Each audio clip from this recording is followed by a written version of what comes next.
For the best water deals in town, your local needs. Fill up your 18.9 liter for the low price of only $2 or your 4 liter for only 50 cents. Pure Aqua Valley water. Moncton Wildcats scout Andre Lefebvre joining me here to talk about the East Coast IceJam, which is coming in the new year.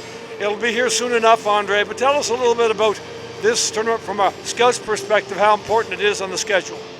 Well, you know, it's the next big one that we get to see everybody in town against each other. The first one in Moncton, you know, we had to make our identification, get everybody on the list to make sure we were seeing what we're seeing. We know who everybody is. Now we've watched each player, somewhere in the ballpark between 8 and 10 times. Now we have an idea of what we're looking at, and now it's a matter of figuring out what the progression's been and getting our rankings in order for moving forward for the end of the season.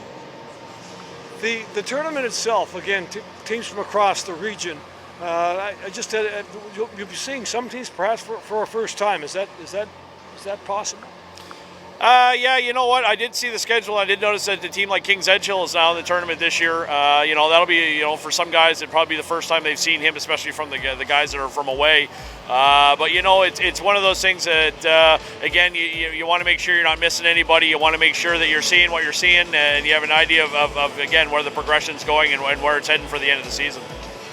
Your lists are together, you get a sense of who's who, but how closely will the elite players be watched? Will it be a case of not just watching the first and second round pick?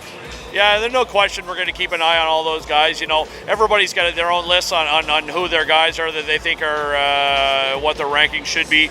Everybody's going to see what their needs are moving forward down the line. So again, you're going to be keeping a close eye on those high-end players, no question about it. But you always want to make sure you're watching everybody because at this age, it's funny what a 15-year-old can do it in 2 and 3 months, and all of a sudden they come out of nowhere to be one of those high-end players. So, Andre, 2 months ago it was the Monctonian. How much might things have changed? Here we are again, 2 months later, mid-January. There's no question that things have changed. You see guys are a little bit more comfortable in their skin. You're seeing guys that they were trying to get used to the speed, trying to get used to the size and strength.